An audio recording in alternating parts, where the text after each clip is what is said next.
South Africa's COVID-19 vaccine rollout is finally gaining some decent momentum as it opens up to younger age groups. We see a third of the country's total jabs have been administered just in the last couple of weeks alone. Now, if we look at the vaccination rollout, it got off to a shaky start, admittedly, due to procurement issues, with criticism leveled at government for failing to negotiate swift supply agreements with Big Pharma. And just when the rollout seemed primed to begin in February, if we cast our minds back, we had that issue around the Oxford AstraZeneca vaccines, and that all set us back. But things are looking decidedly better as we enter into August. Gareth Friedlander, Deputy CEO of Discovery Life, welcome back to the show. How has South Africa been affected by the COVID-19 pandemic and this third wave in particular? How does the current wave compare to the previous two waves? Thanks for having me, Michael. And I guess before we get on to all the good news around vaccinations, I think it's important to reflect on the fact that COVID-19 has been devastating for the country. We're now sitting, as we speak today, at over 70,000 deaths, and we projected that number is actually much higher when you look at excess deaths. Lots of the predictions are saying about 200,000 excess deaths. And the third wave has been a devastating one. It's been a higher peak than the first and second waves, and certainly in Gauteng, significantly higher. So we're still kind of watching very closely as the data comes through. Obviously, the very much maligned Delta variant has driven a large amount of this third wave. We've seen kind of 30 to 60% higher levels of infectiousness with this Delta variant relative to the Beta predecessor. So the third wave has been significant, and it's had a significant impact on our country. And we've lost, every life lost is one too many, but it really has cut a swathe through business. Jabu Mabuza chatting to those who were close to him just a couple of years ago. And then just recently, the news of Dr. Johan van Zyl, who was a key driver of the public-private growth initiative. And we could go on and on amongst those 70,000. So we cannot downplay the seriousness and the loss of life and the human tragedy. Really, that's what this is all about. What has Discovery Life's experience been with the pandemic so far, looking at the data that you sit on? Yes, and that's a really good point. We tend to look from above and kind of just see a lot of numbers and a lot of statistics. But all of these are human lives, and I would expect there's very few of our listeners who haven't been personally impacted by tragedy in some way through this pandemic. So it is very real. The numbers are significant. We've reported already that we paid nearly 1.5 billion rand to our clients in the first and second waves. And we're obviously monitoring the third wave, and we'll report on those numbers in the next few weeks as they become clearer and as we move through the third wave. Something that we have seen, which is, I think quite an epiphany for us from the data, is that while it's very well known that that age is a hugely significant factor, and that obviously as clients or people get older, their chances of dying from COVID-19 are significantly higher. However, that's the case with all deaths, right? Your chance of dying as an 80-year-old from any cause, pretty much cancer, heart and artery events, strokes, etc., is much higher than that of, say, a 45-year-old.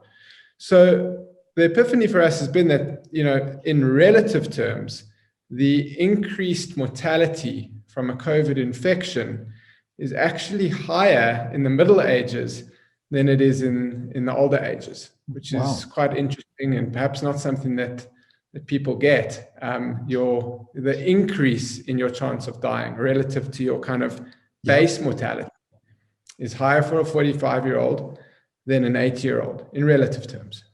That is remarkable at a time when we're talking about the vaccine rollout. And I think many, just in my immediate circle, it's not very scientific, but saying, I'm 30 something, early 40s, I'm relatively fit.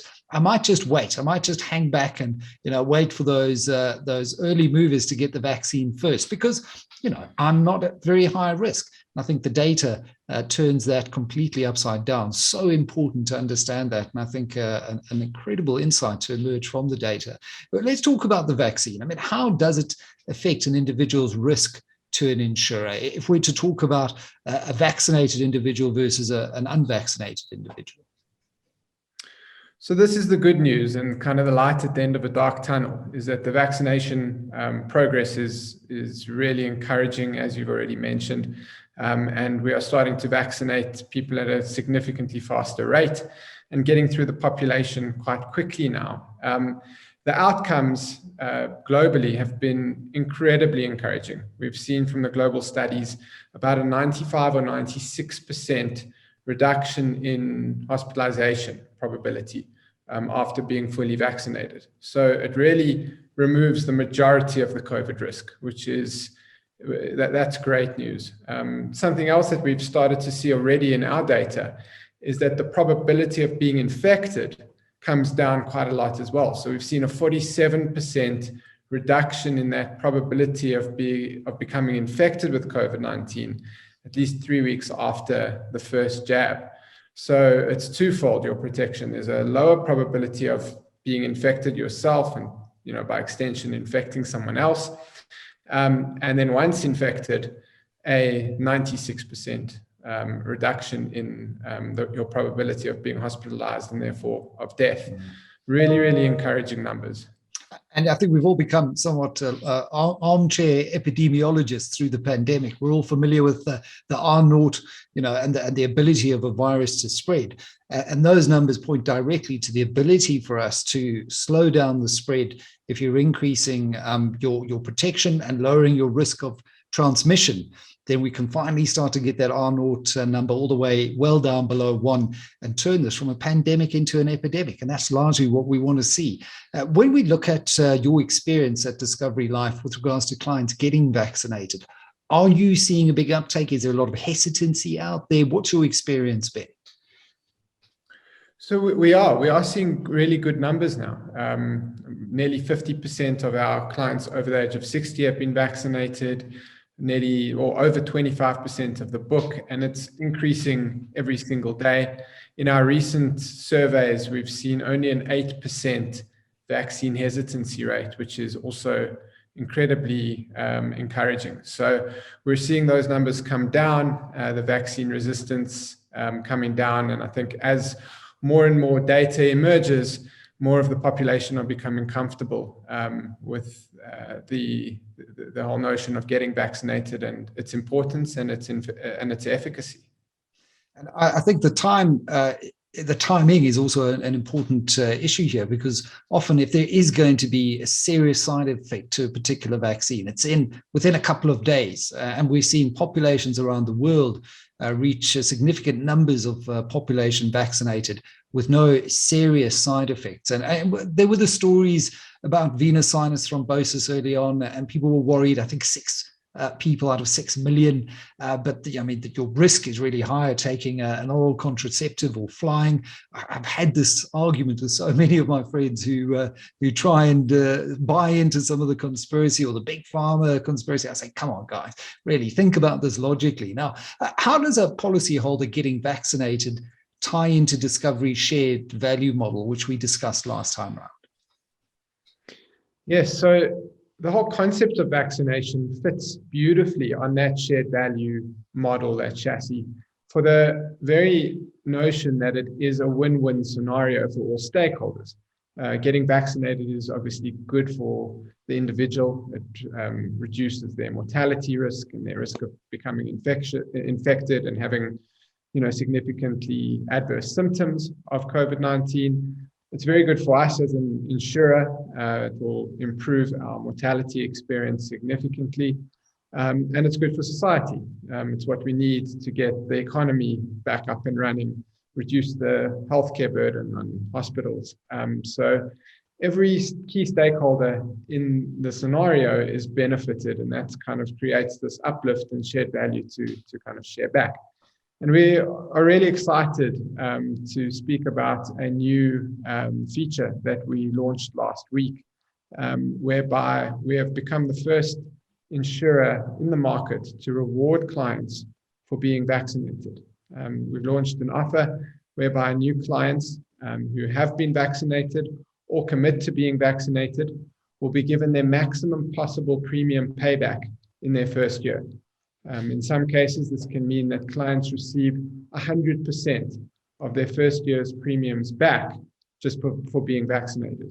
So we've seen a huge reduction in risk, as I mentioned, and that value that's created through that risk reduction can be shared back to clients through this offer. So a really exciting new development that we've launched into the market. Is that only existing clients? I'm a Discovery Medical Scheme member, not yet on Discovery Life. Would I be a candidate if I get vaccinated now and join afterwards? How does it work? Yes, so it's actually only new Discovery Life clients. So clients who are new life plan holders or existing clients who buy new cover through a new policy, if they plan to get vaccinated, can qualify for this offer. Existing clients on our book were obviously written on kind of pre-COVID rates. So if you can think of it as almost vaccinated type of rates. Right. So no changes to existing clients, but introducing this upside for clients who want to be vaccinated or have been vaccinated. The flip side is also true, Michael. So we will now be asking clients, if they have been or commit to being vaccinated. And for clients who indicate that they do not want to be vaccinated, we reserve the right, in some cases, depending on their age and comorbidities, to rate them up accordingly with their increased risk. Yep. So clients who want to be vaccinated will be rewarded through that maximum payback offer, and clients who indicate that they do not want to be vaccinated may end up paying a higher premium in line with that increased risk related to COVID-19. Absolutely. And that might sound controversial to some, but I think it's completely logical. If you're increasing your risk to me, I'm going to reserve my rights to rate you at a higher rate. And I think it's the way life insurance has worked for a very long time. I'm certainly going to be downloading the Discovery Life application documents as well after hearing that. I think a fantastic initiative. And as you say, a first to market as well. Gareth, thanks so much for your time and for Discovery in playing its part in ensuring that we get everyone vaccinated and get ourselves back to normal, whatever that normal is going to be at the end of the day. But I think One Discovery Place has really been a beacon of how we can do this in a public-private partnership type model. So thanks to Discovery and thanks to you for your time, Gareth. Thanks very much.